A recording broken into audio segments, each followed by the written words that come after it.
자, 그러면 이제 중국 중세사 이제 부분을 기출 문제 볼게요. 자, 여기 중국 중세사는 제가 임의대로 그냥 나눠버린 거예요. 위진 남북조 시대부터 해갖고 수당해서 이렇게 이제 송나라 때까지 이제 이렇게 묶어놨는데, 자, 여기 위진 남북조 시대 때 이제 자주 나오는 것이 이제 국분 중전제죠. 중정오 고치세요. 예, 국분 중정제고, 그 다음에 이제 내용이 이제 이게 좀 많이 나왔고, 근데 국분 중정 때는 이게 이제 예전에 나왔는데 지금까지 거의 안 나왔어요. 그래서 이제 좀 약간 기출은 많이 나왔지만 최근 문제하고는 경향이 좀 떨어져 있고요. 균전제도 마찬가지로 예전에 기출 문제는 약간 나왔어요. 근데 이것도 한참 됐어. 십몇 년 전의 얘기고, 이거 둔전제와 정가전제도 이제 예전 기출 문제 나왔던 거지 최근에 안 나왔던 거고요. 대개 이제 위진남북조 시대의 문제가 좀 최근에 나온 것이 이제 북위의 뭐 도교 정책 같은 거 있죠? 이런 것들이 좀 나왔고, 가끔씩 이제 단독 문제도 아니지만 파랑의 난, 성향, 전통론 뭐 그런 것들이 나왔어요. 그래서 위진남북조는 다른 시대에 비해서 보면 약간 기출 빈도가 좀 떨어지는 시대예요. 여기는요. 자, 그 다음에 이제 수당인데 양세법이 있죠. 대개 보면 이제 조세제도 부분은 양세법 1조 편법 지정음제 꼭 기억을 해두세요. 예, 그래서 양세법 또 지정음제는 또 뭐냐면 자주 나오는 부분이고요. 그 다음에 이제 그 수당 때 선종과 관련돼 갖고 선종의 유행 시기와 성리학에 큰 영향을 줬다. 이와 기에 영향을 줬고, 당의 군전제는 뭐 아까 이제 군전제 연결시켜서 보시면 되고, 뭐 안사의 난, 그 다음에 당나라 사서와 관련된 내용이 있는데, 예전에 당나라 사서와 관련된 간찬제도 있죠. 국사감소제도. 근데 요번에 이제 시험 문제 나온 게 통지 있죠.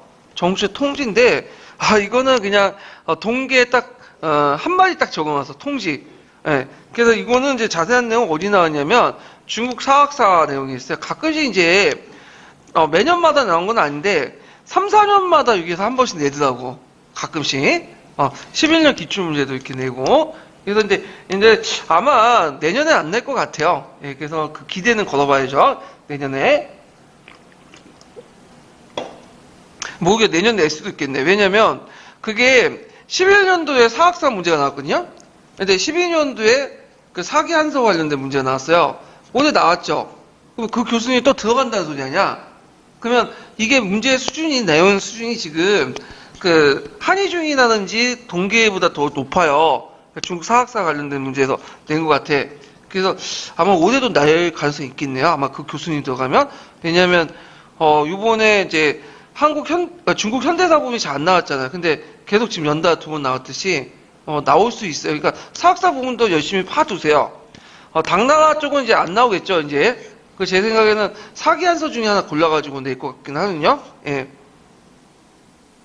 자, 그 다음에 이제 수당시대 때 보면 양세법의 원칙과 관련된 연관돼서 그 전에 가도정책 있죠.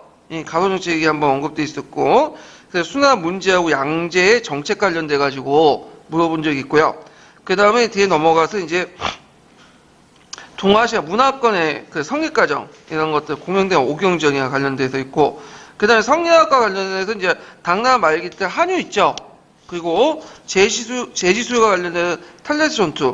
그 다음에 이제 당나라 이제 군사제도 관련된 문제가 2문제 연속 나왔죠. 절도사와 관련된 순지화 정책, 학기제, 뭐 부명제 이런 것도 있고요. 자, 송나라 때 과거제도는 당나라 때 과거제도 비교해서 한 6번 나왔어요. 매번 나오는 주제들이야. 그래서 당송 이렇게 과거제도 좀 비교해 보시고요. 더 나아가서 명청시대 때 과거제도도 같이 비교해 보시는 것도 괜찮을 것 같아. 그래서 송나라 때와 당나라 때 과거제도의 비교, 호명법과 등록법, 공정성학고에 송나라 때 실시한 거 있죠? 그 다음 전시대 실시도 예전에 한번 시험 문제 나왔죠? 그 다음에 왕한서의 신법인데, 이거 의외로 많이 나올 것 같은데 의외로 안 나와요, 또. 이상하게. 그래서 여기 예전에 한번 나왔는데 한참 됐어요. 이거 다 10년 된 것 같은데. 10년 아니다. 객관식 기출에 좀 나왔으니까 나올 만한 그 대가 됐어요. 지금 한 5, 6년 정도 지났으니까. 예, 꼭 기억을 해두시고. 그냥 자치통감도 나올 가능성이 많겠죠. 예. 그래서 이제 편년제 서술, 뭐 정통론 가능인데, 요번에도 자치통감 나올 수도 있겠네요. 사학사 관련돼갖고. 그 다음에 그 당송 병역력이라고 이제 관련된 문제가 있겠는데 요거 의외로 또 안 나오더라고. 그 한 문제가 잠깐 언급돼 있었는데 이것도 한참 전이야. 이거 10몇 년 전에 20년 전에 이거 나왔던 거고 이게 일본 학계에서는 상당히 강조돼 있고 강자중국사에서 많이 설명돼 있는데 이게 잘 안 나와. 그러니까 아마 최근에 교수님들이 일본에서 배우는 게 아니라 중국에 가서 이제 직접 배우거든요. 근데 중국에서는 당송 병역력을 강조하는 게 아니라 명마청추의 자본주의 맹하론 부분을 강조해요. 그래가지고 시험문이 나오면 명마청추의 그 자본주의 맹하론 있죠. 이런 데서 명마청추의 어떤 사회적 변화상을 좀 물어보는 가능성이 많다는 거. 그 다음에 뭐 사대부, 송나라 대외관계 예전에 문제 나왔죠. 그 다음에 송의 문화 특징, 그 다음에 또 이제 사학과 관련된 통관 항목, 그래서 촉한 정통론과 관련돼 물어봤고요. 그 다음에 이제 송나라 도시와 관련돼 갖고 예전에 객관식 기출문에 나왔어요. 그래서 송나라 도시도 한번 기억을 해둘 필요가 있어요. 그래서 뭐 와자, 청명 상화도 뭐 이런 것도 있고 그런 것들 이제 가주시면 되고요. 자, 그러면 중국 중세사 이제 넘어가서 위진남북조를 볼게요.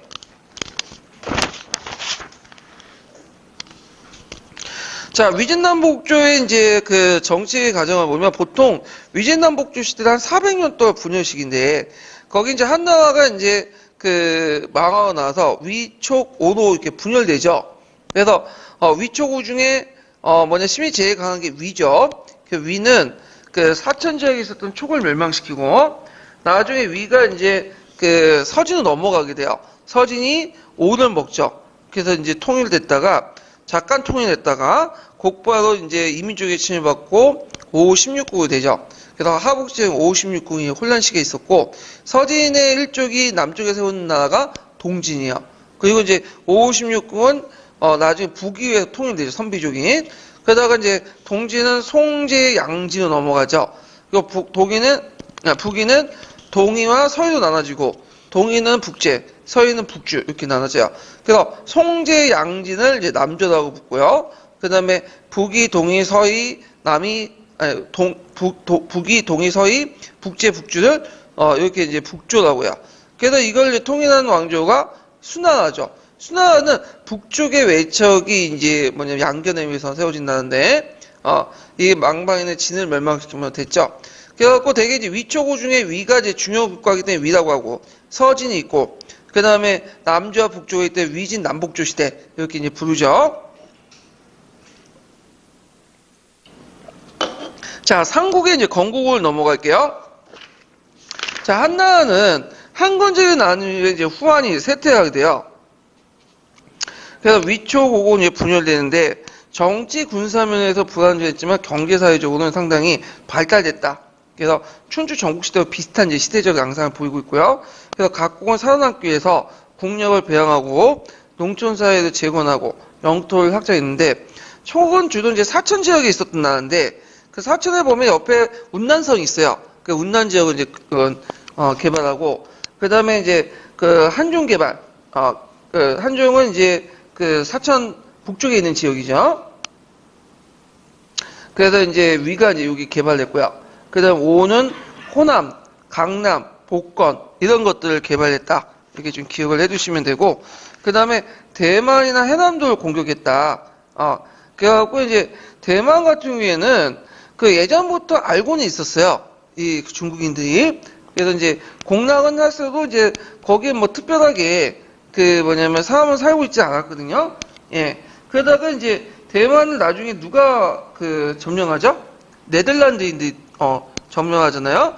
그러다가 이제 명후기 때 정성공 세력들이 들어와서 이제 살다가 청나라가 이제 강희쟁 때 그걸 이제 영토로 편입을 시키죠. 그래서 있고 해남도는 어디에 있는 건지 아시죠? 그 강동성 밑에 있는 큰 섬 하나 있죠. 중국의 제일 큰 섬. 그래서 대만 외에 이제 그 해남도가 제일 크죠. 이런 것들 같이 기억을 해두시면 될 것 같아요. 자, 그 다음에 인도차이나 반도에서 이제 중심으로 해서 동남아시아 쪽이 남해 무역이 했고, 이거 주로 오와 관련된 내용이죠. 자, 그러면, 이 삼국주의 제일 이제 큰 그 나라가 위나라예요, 위나라. 예. 그래서 위는 이제 누가 세웠냐면, 그 조조가 이제 기반을 세웠고요. 그 다음에 그 아들이 있던 조비가 그 당시 후한의 마지막 황제였던 현제로부터 성향을 받아갖고 세운 나라. 그러니까 조조는 기반만 마련했어요. 그래서 이제 있고, 그래서 이제 위나라의 정책들을 보면 일단 후한 제국의 기반을 계승했고요. 그 다음에 이제 현재부터 성향을 받을 때 조비가 그 당시 이제 선양이라는 방법을 했죠. 이 성향은 아까 얘기한 불만 세력들을 좀 무마시킨 측면에서 자주 애용했던 방법이죠.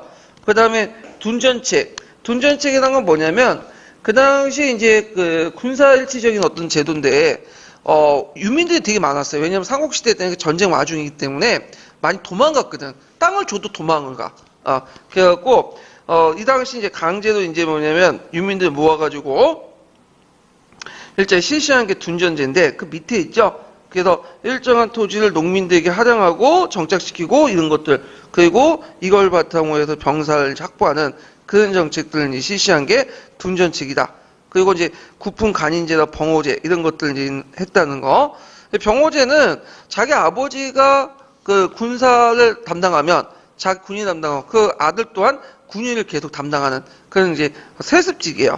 예. 그래서 이제 부국강병의 기반을 확보했고요. 그리고 그 당시 하북 지역이나 하남 지역에 여러 세력들이 존재했거든요. 원술, 여관 뭐 이런 세력들을 할 때 가까운 데는 공격하고 먼 데 있죠. 뭐냐면 원소나 이런 것들은, 아니, 손책 이런 데는 친선을 맺는 원교 군공 정책을 했죠. 이거 어디에도 많이 들어봤죠? 이 당시 진나라가 여러 나라를 공격할 때 상대했던 방법이 원교 군공 정책이죠. 예. 자, 그 다음 둔전책인데, 둔전책은 예전에 하면 시험 문제 나왔죠. 조조가 창한 제도인데, 이 부분은 한번 중국사 서설 부분에서 제가 발췌를 해놨어요. 그래서 한번 읽고 넘어갈게요. 자, 읽어보시겠어요? 조조가 창안한 둔전제는 일정한 토지를 농민에게 할애하여 정착시키고 농구, 종자 및 식량 등을 국가가 대여하여 농경에 종사시키고 여기에 둔전관을 파견하여 농사의 지도와 감시를 하였던 제도인데 수확기에는 수확물의 5할에서 8할까지 징수하였다. 이 같은 둔전제는 관리와 감독이 직접적으로 가혹하였으나 난세였던 당시에 있어서 농민의 확보와 식량 해결 등을 위시한 경제적 기반 조성에는 가장 효과적인 방법이다. 그러므로 조조는 이 방법에 의해 전비를 지탱할 수 있는 경제적 기반을 확보할 수 있었으므로 그 세력이 제일 강하였다. 예.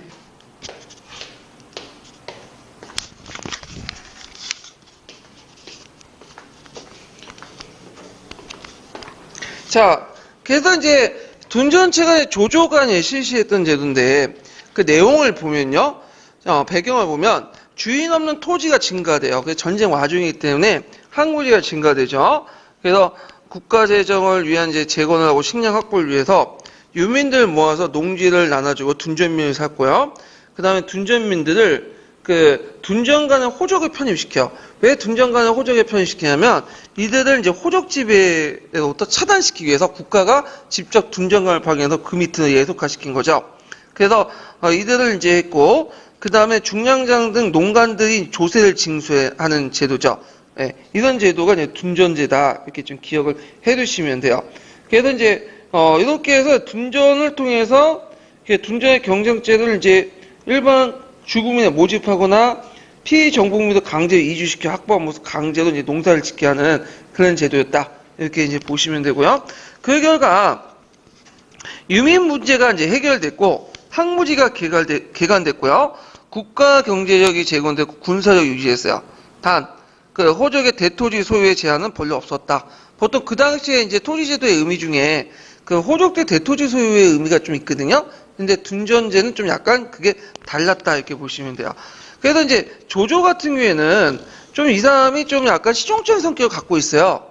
왜냐면 이 조조는 이제 한간의 자손이거든요. 그러면 한간이 무슨 얘도 못 낳는데 무슨 자식이 있냐 근데 양자를 드리죠. 그래서 조조의 할아버지가 뭐냐면 조등이라는 사람이 있어. 이 사람이 한간이고 그래서 조등이 조승이라는 양자들이고 그 사람이 조조인데 이 조조는 이제 청류와 탕류 입장은 또 어디에 입장? 탕류의 입장이에요. 네, 좀 호족하고 좀 약간 청류색하고 이제 좀 동떨어져 있는데 자 일단은 그 사람은 이제 동탁이 전행을 하니까 가사를 터서 5,000명의 병사를 모집하고 한건적으로 토벌하고 세력을 확대하는 과정에서 현재의 억권 원소로 대응하게 되죠. 그래서 그 당시 여러 전투에서 이제 뭐냐면 땅을 확대하고 그 사람은 왕이 되지 않았어요. 그래서 이제 왕이 된 거는 누구죠? 조비가 왕이 아니라 황제가 된 거죠. 그래서 이렇게 이제 해서 이제 했다. 좀 기억을 해두시면 되고요. 그때 이제 잠깐 이제 실시됐던 게 병호제야. 병호제는 뭐냐면 병력이 그 당시 전쟁 와중이기 때문에 병력 확보가 중요했거든요.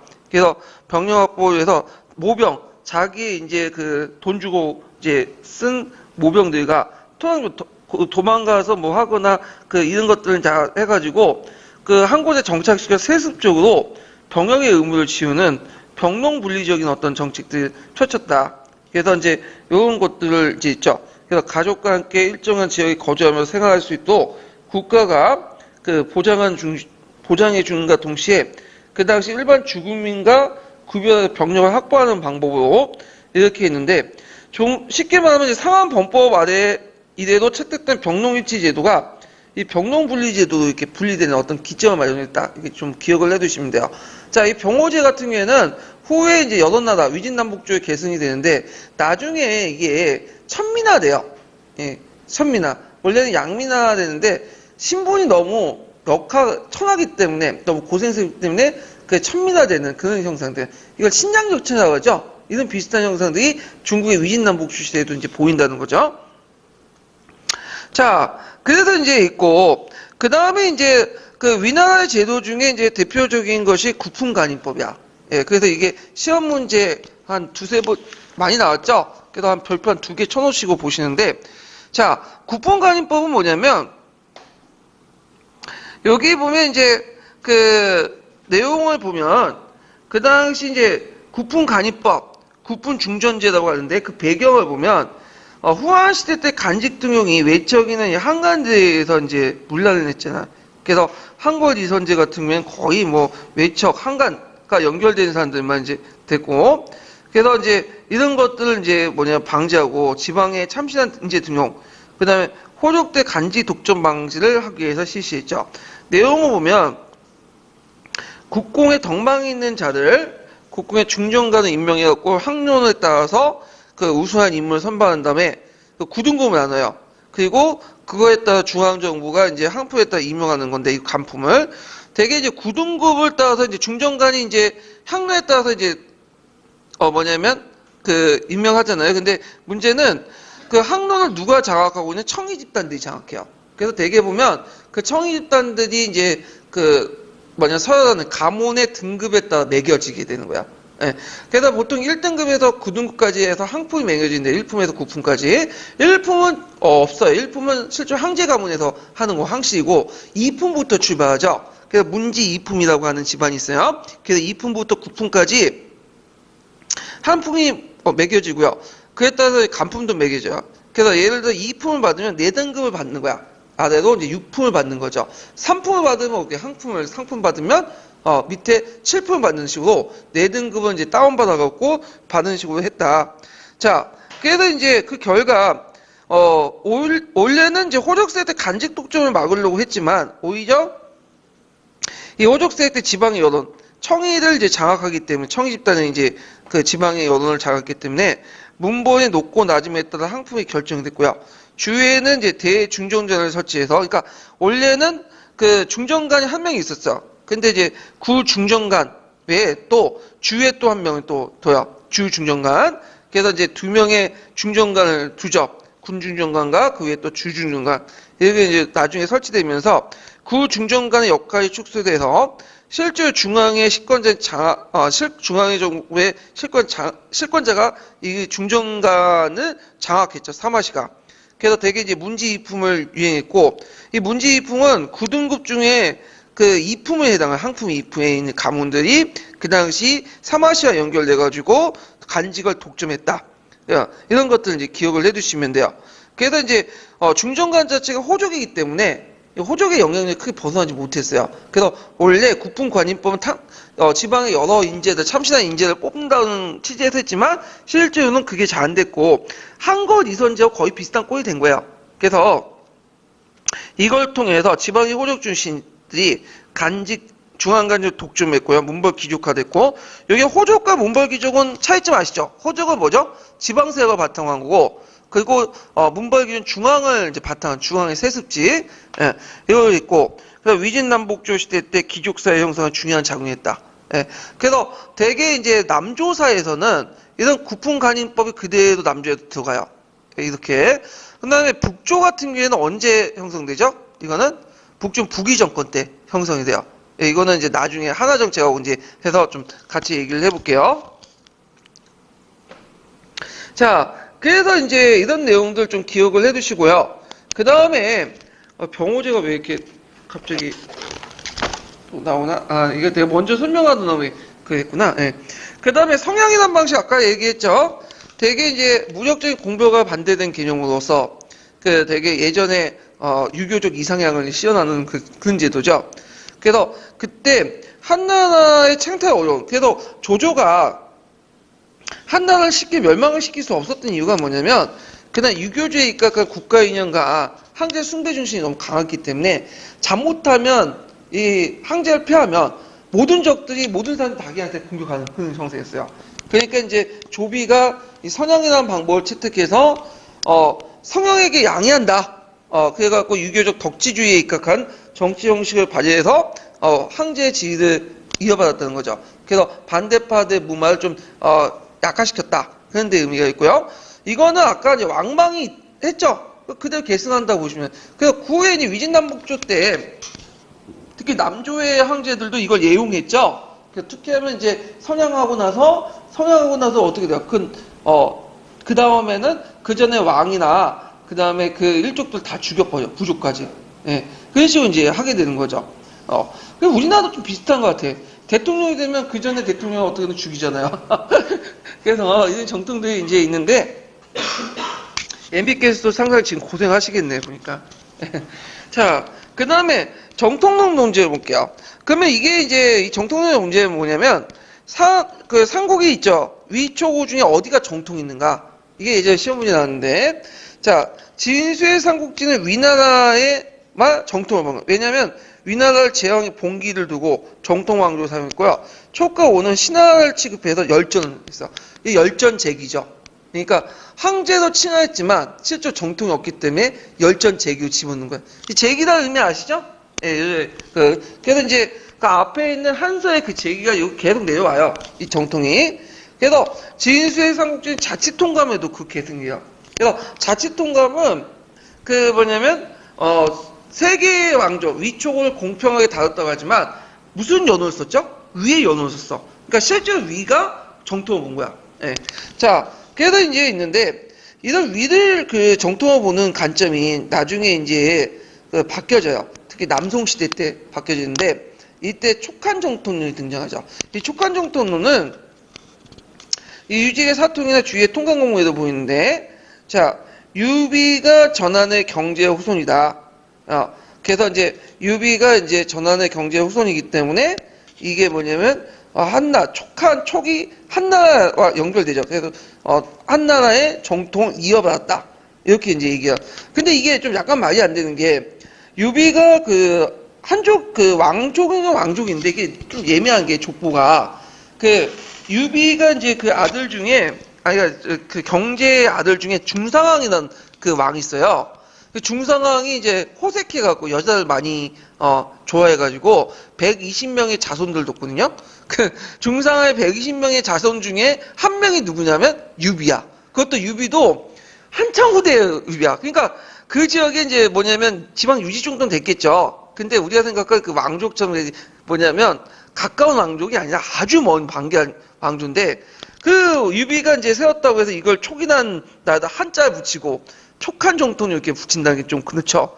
자, 그래서 이건 객관적 역사 수재 아니에요. 이거는 그 당시에 현재주의적 관점이 반영하는 현재주의 관점의 문제점이 뭐라고 했죠? 이게 역사 선택할 때 뭐냐 자기 목적에 따라 실용적으로 선택하니까 역사 왜곡이라는 이거 비슷하다 보시면 돼요. 그래서 이제 이때 남송의 대외적인 정책이 반영되는데 왜냐면 남송도 피난 정권이었죠. 이민족이 쫓겨났잖아. 예. 그리고 유비도 일종의 뭐야? 얘가 한나라는 이어봤으니까 피난 정권이죠. 그러니까 일맥상통한 거지. 예. 그래서 이제 이는 정통론이 이제 뭐냐면 이민족의 침입 같은 남성의 대의적 정성이 반영됐다. 그 다음에 이제 이런 그 촉한 정통론, 그 주제의 촉한 정통론에 입각한 그것들이 나간 중에 삼국지 연의도 계승이 됐어요. 삼국지 연의. 이거 조선사에도 영향을 미치는데, 조선도 원래 이제 이렇게 하는데, 나간 중에 삼국지 연의에서 처음에는 안 좋게 봤어요, 이걸. 왜 읽냐. 근데 이게 이제 나중에 명청 교체에 넘어가면서 중국이 또 우리나라 병자호란 이렇게 넘어가잖아요. 그러면서 이제 이거 보니까 우리도 이민족에 당했다. 그 이제 피해의식에 사로잡혀서 이거 보니까 우리 지금 상황이 이제 비슷하잖아. 어디하고 저 송나 남송하고 그 당시 총나라처럼 한번 이제 물려난 거죠. 한번 이제 당해가지고 원수를 갚아야 될 거 아니야. 그래갖고 이제 그거 비슷하잖아요. 그러니까 이제 우리도 이제 뭐냐면 원수를 갚아야 된다. 그래서 청나라를 치자. 뭐 이런 북벌로 인하고 그러다 보니까 이제 이런 정서들이 뭘 받아 나간 중에 삼국지 연의가 딱 맞아 떠지는 거야. 예. 그래서 이제 조선 후기 때 이 나간 중에 삼국지 연의가 많이 읽히는 것도 이런 이제 그 성리학적 가치관, 정통론 이런 것도 연결돼 있어요. 이런 것도 이제 같이 기억을 해두시면 되고 정통론 논쟁과 관련돼서 예전에 시험 문제 나왔어요. 자, 그럼 뒤에 넘어가서 천하삼분계를 보는데 이게 제갈량이라는 사람이 이제 했는데 자, 촉과 오후의 연합하에 삼국이 형상을 유지한다. 그래서 이때 있는데 이 당시 위가 너무 강세였죠. 포에 보시면 알겠지만 그래서 위를 막기 위해서 그 당시 오와 촉이 연합을 해가지고 삼국을 나눠갔자. 이게 적벽대전 이후에 그 구체되는데 그 내용들 뭐 그렇게 있구나 하고 넘어가시면 돼요. 삼국지 잘 읽어보시면 그 자세한 내용 나와 있어. 예. 그래서 제가 예전에 삼국지 연의를 되게 좋아해가지고 그 많이 읽었거든요. 그래서 학교 이제 중고등학교 때 공부는 안 하고 맨날 삼국지 연의만 읽고 삼국지 게임에 미쳐가지고 그걸 했는데 그 삼국지 연의하고 삼국지는 다른 거 아시죠? 삼국지는 진수가 쓴 역사책이고요. 25사 중에 하나죠. 삼국지 연의는 이야기라는 뜻이야. 그러니까 진수의 삼국지를 뭐냐면 여러 가지 민담이나 이런 것들을 해가지고 나간중이 정리했던 소설책이에요. 이렇게 이제 있고요. 그리고 우리가 보통 읽는 책들은 나간중에 그 진수의 삼국지가 아니라 나간중에 삼국지 연의를 읽는 거죠. 그러다 보니까 이제 유비에 대해 상당히 좋게 보고, 그 다음에 조조나 이런 사람을 죽일 놈이 이렇게 이제 악덕한 놈을 이제 보죠. 예. 이렇게 해서 이제 봤다는 것 좀 기억을 해 두시고, 자, 기출문제와 관련된 내용들 이제 풀어볼게요. 자, 몇 번을 보시냐면요.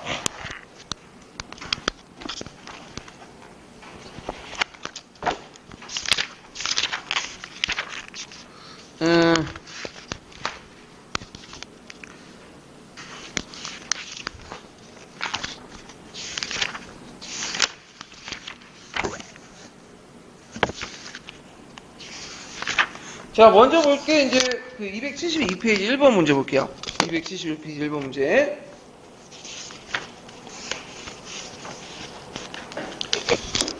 자, 여기 보면 다음은 자치통감에 편찬한 사마강의 자치통감 강목을 다음은 자치통감을 편찬한 사마강과 자치통감 강목을 편찬한 주도한 주위의 상국의 정통에 관한 주장이다.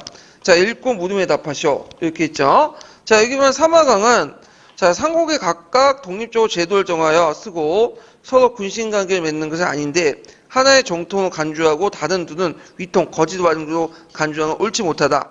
한의 제의가 위에 전해졌으니 위의 연호를 따라 그 시대의 역사를 정통한 마땅하다. 근데 주인은 그렇게 말해놓고는 이제 주인은 비판하죠.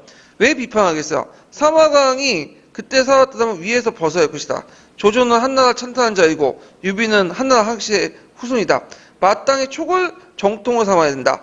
자, 이때 이제 1-1번 보면 사마강은 정통과 위통을 구분하는 옳지 않다고 주장하면서 주인을 보기에는 사마강은 어디를 정통을 본 거야? 위를 정통을 본 거죠. 그러다 보니까 그렇게 보는 근거가 보면 여기 잘 읽어보면 위에 연호를 하는데요. 위에 연호를 따랐다는 거는 위가 정통을 본 거야. 왜냐, 연호라는 것은 하늘의 명을 받은 천자만이 알 수 있는 거예요. 그래서 하늘의 어떤 그 명을 받아서 하늘의 이름을 붙여주는 거죠. 그렇기 때문에 이건 정통성과 관련됐죠. 자, 그 다음에 1-2번을 보면 주의의 주장에 대해서 대의명분에 따른 것이지만 당시 남송이 처한 상황이 초와 유사하기 때문에 나온 것이라고 본다. 남송이 처한 상황을 50장 이내에서 왜냐하면 금나라 원나라 이민족이 침입을 받고 있었다. 비슷하죠? 촉도 뭐냐면 주자 입장부터 쫓겨났다가 피난 정권이잖아. 그 다음에 남성도 어떻게 되죠? 피난 정권이죠.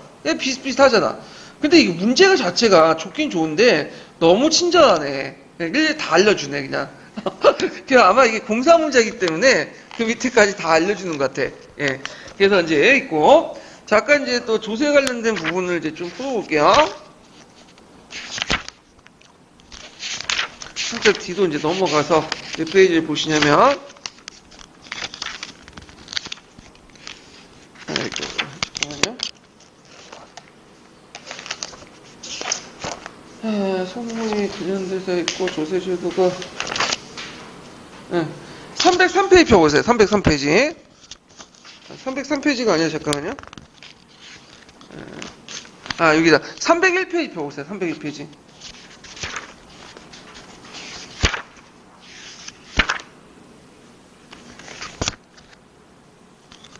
자, 여기 보면 1번 문제 풀어볼게요. 자, 다음 중국의 토지제도에 대한 그중 성격이 다른 하나는 뭐 정전제, 둔전제, 군전제, 천주정무제가 있죠.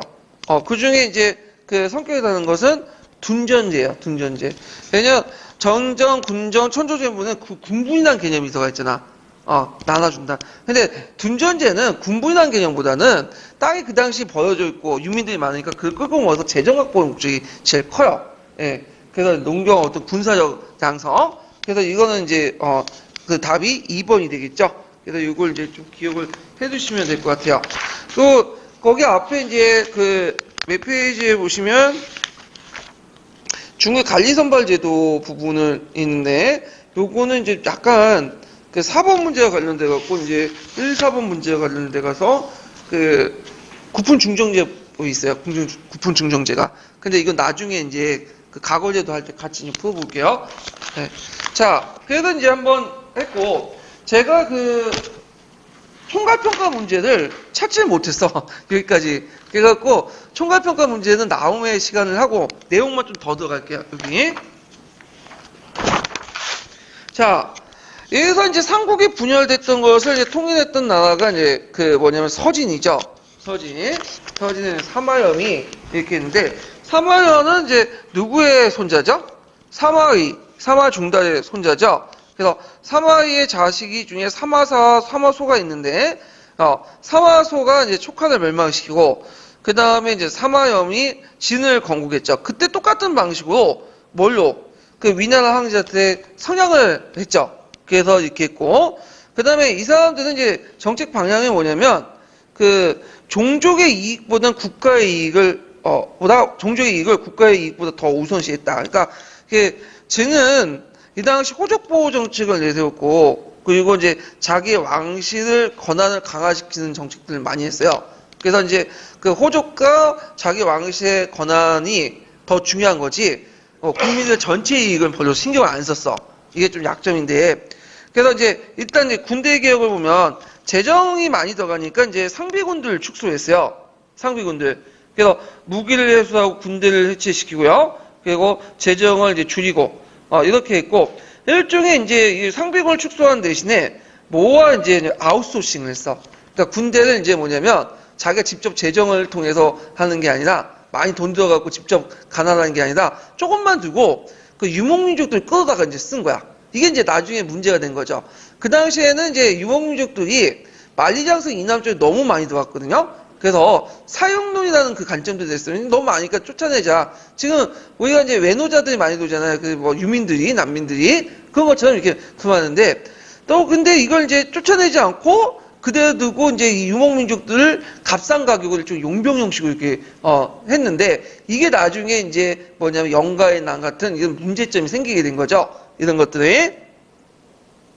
하여튼 죽은 군대를 해산하고 그 다음에 봉건제를 실시했다. 이거 예전에 시험 문제 나왔죠. 그래서 왕자들을 지방의 요직에 분봉을 해요. 왕실 본. 그러니까 일종의 왕실의 울타리로 만들려고 하죠. 이거 비슷한 정책들을 했던 그 황제가 누구죠? 명나라 때 홍무제죠. 근데 이게 되게 이제 문제점이 뭐냐면 그 왕족들을 이제 해가지고 종실세력들을 이제 이렇게 하는 건 동종의 양면이에요. 왕이 뭐냐면 어느 정도 능력이 있으면 절 컨트롤되면 이게 상당히 중요한 아주 왕실의 진짜 그 뭐랄까 울타리 같은 역할을 하고 왕실에 큰 도움을 주거든요. 근데 거꾸로 왕이 무능하거나 그러면 어떻게 해요? 그 비수가 이제 뭐냐면 왕한테 갖고 형제간에 내분이 일어나. 이것이 파왕자의 난에도 보이고 그 다음에 저 명나라 초기 때 정난해변 있죠. 이게 다해. 그래서 이런 것들이 이제 좀 약간 위험하다는 거, 봉건제 자체가. 예. 그래서 이제 요 예전에 한번 시험 문제 나왔으니까 좀 기억을 해두세요. 자, 그 다음에 정전가전제를 실시했는데 이건 호조식과 연결되죠. 호조식이라는 것은 뭐예요? 호를 징수 단위로 해갖고 징수하는 거죠. 예. 그래갖고 이제 이 전전가전제를 할 때 호조식과 같이 했다. 그래서 그 호조식 실시와 관련된 내용이 예전에 기출에 나왔어요. 기억을 해주세요. 한대 조세제도를 부정. 한대 조세제도는 뭐예요? 인두세죠. 하나하나를 다 파악하려고 해요. 성년에 따라서, 미성년에 따라서 또 세금도 다르고, 근데 이제 호를 단위로 했다. 그래서 남북조 시대들 호조의 호시다. 이렇게 기억을 해주시면 돼요. 자, 정전제라는 건 뭐냐면, 자, 그 당시에는 이제, 뭐가 있냐면, 농민들이 땅을 주면 도망가. 왜냐면, 유민들이 되게 전쟁 와중이기 때문에, 이게 한 곳에 정착을 하지 않아요. 그러니까 얘네들 정착을 시켜야 될 거냐. 그래서, 일단, 국민들에게 뭐냐면, 전체 정전 인정하고, 남녀로 구분해갖고, 토지를 지급해요. 남자는 70亩, 여자는 30亩, 간이는 1품공 50경에서 이제 품간에 따라 지급하고, 가전법은 뭐냐면 지급한 토지가 있죠. 지급한 토지 중에 일정한 부분을 경작을 하게 되는 거야. 그래서 예를 들어 뭐 70亩가 이제 주어지면 남자한테 70亩가 주어지면 이게 가전법, 정전제요. 예. 그러면 그 중에 70亩 중에 일정한 부분을 의무 경작을 시키는 거야. 이걸 가전법이에요. 그래서 이걸 합쳐갖고 뭐라고 하죠? 정가전법이라고 하죠. 정가전법. 그건 뭐냐면 한 곳에 정착을 못했다. 그 당시에는 전쟁 와중에 막 했기 때문에. 그러니까 서지는 이제 통일 시기에 해당하지만 막 정치적으로 혼란한 시기야 또 그 시대가. 그리고 이제 막 전쟁 끝나고 막 삼국 통일하고 막 혼란하기 때문에 그 유민들이 되게 많았고 이런 것들을 이제 하기 위해서 막 정착시켜서 이런 정책들을 이제 했던 거죠. 그리고 이제 전전제의 의미 중에 하나가 뭐냐면 무제가 이제 전전제의 의미 중에 하나가 대토지 소유와 농도 제한도 있어요. 그러니까 이제 호족들을 이제 견제하기 위한 그런 정책도 있다. 그래갖고 이제 이런 내용들 보시면 돼요. 왜냐하면 이제 일단 국민들에게 남녀 간에 이렇게 주면 호족들도 당연히 그 한도 내에서만 토지를 이제 소유할 수 있겠죠. 그러니까 일반 국민들에게 토지를 지급한 거지만 일반 호족들에게는 뭐냐면 토지를 제한하는 효과가 있어요.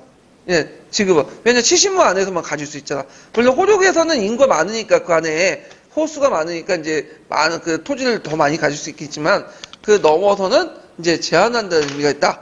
그래서 정전제와 가전제를 합쳐서 정가전대 서로 연결돼 있어요. 예, 그럼 좀 기억을 해주시고 자, 그래서 이제 호족의 대토지 소유를 제한하고요.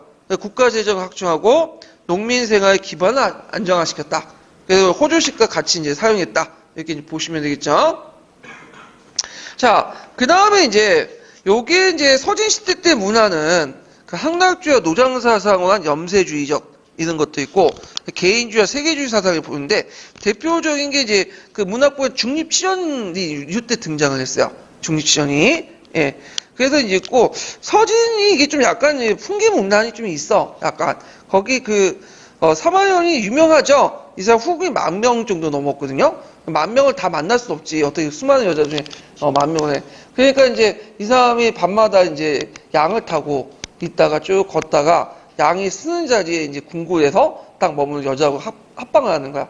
그러니까 이제 그 여자들이 이제 양이 뭐 소금을 좋아한다 해서 소금을 쫙 뿌리고 그런 식의 이제 태폐한 생활을 좀 했나 봐요. 예.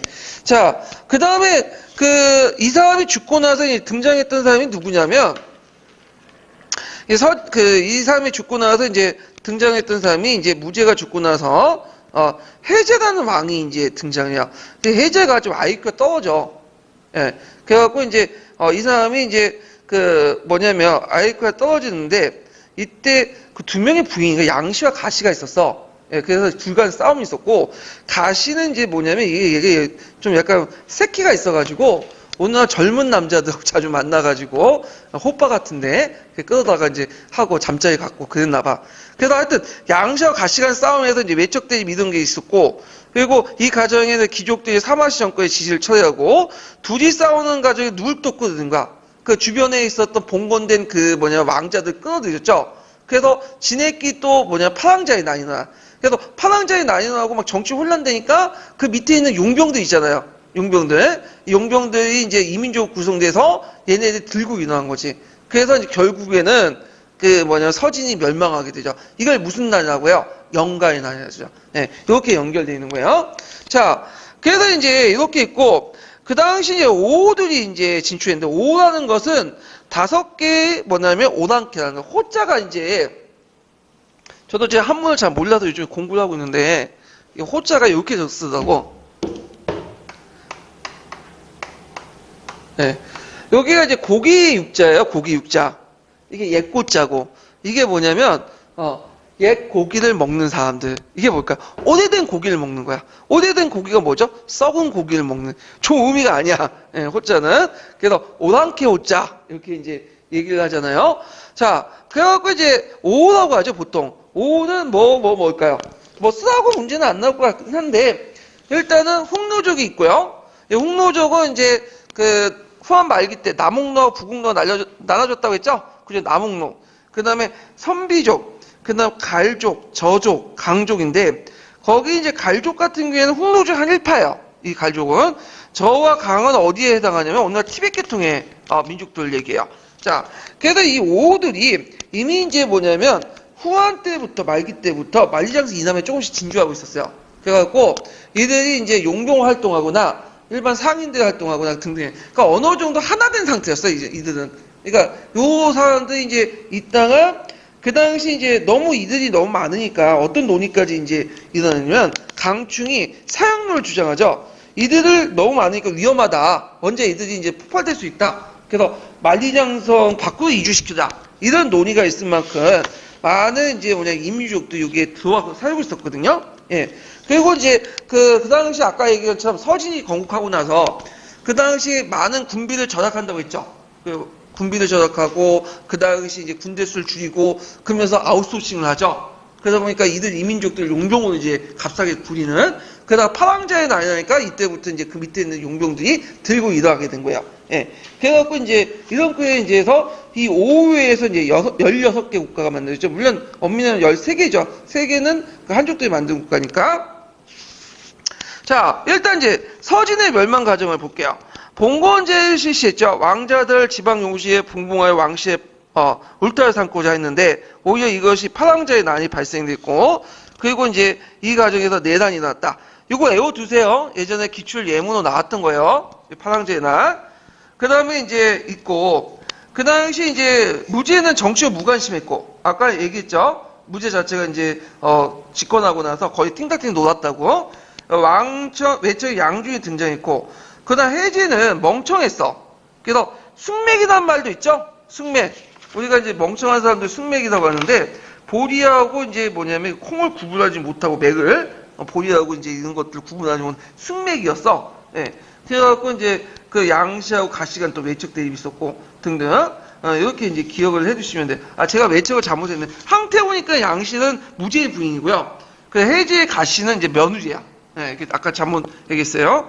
그래서 이제 귀족들이 이제 사마시 정권을 지지 처리하고, 그 과정 이민족이 침입을 해가지고, 그 당시 서진족의 무능과 부패로, 그 당시 유민이 더하고, 또 강남 이주가 되고, 등등, 그런 것들이 있다. 그래서 그 과정에서 이제 영가의 난이라고요.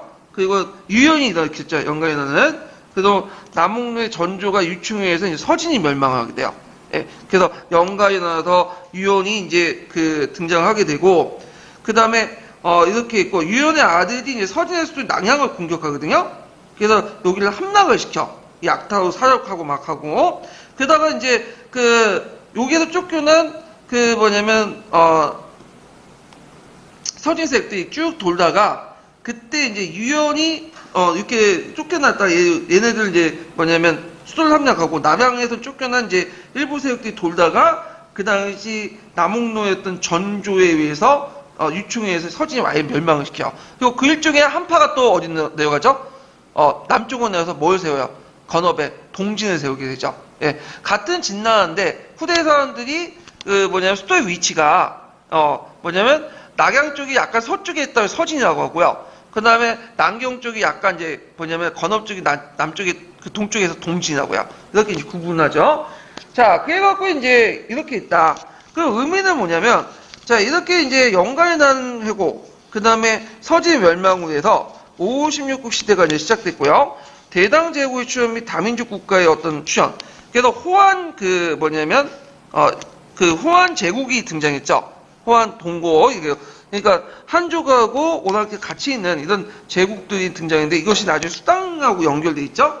그 다음에 중국의 경계에서 이 동서의 남북으로 이제 있는데, 그래서 이제 요때는 이제 중국의 이제 경계선이 동서에서 이제 그 남북으로 했다. 그러니까 동서는 이제 한족들이고 동쪽은 서쪽은 상대적으로 그 서쪽 이오니까 신각 위구 지역이니까 오랑캐였는데 이때는 이제 남쪽에 이제 한족들이 살고 북쪽에 누가 살아요? 오랑캐들이 살죠. 이렇게 있고 그 다음에 이제 북강 남양이 지속됐다. 이건 뭐냐면 북방은 강하고 남쪽은 약하는 군사력에서 왜 그럴까요? 이거는 북방에 누가 있어? 유목민족도 있잖아. 이게 말을 타는. 그리고 남방은 잘해봤자 보병밖에 없어. 그러니까 이게 안 되는 거죠. 자, 그래서 이 북방의 기방의 우수성이 이제 바탕으로 해서 이런 체제가 지속이 됐다. 이렇게 이제 보시면 될 것 같아요. 자, 그래서 이제 이렇게 했고, 예전에 한번 기출문제 나왔던 것이 호조시와 관련된데, 이거는 좀 뒤에 좀 풀어볼게요. 이거는 양세법 다 끝나고 나서. 그리고 그 봉건제 실시 부분 있죠? 이것도 좀 정확히 기억을 해두세요. 예. 그래서 이제 5, 16국 시대부터의 정치는 그 뒤에 이제 다음 시간에 할게요. 예. 오늘 수고하셨습니다.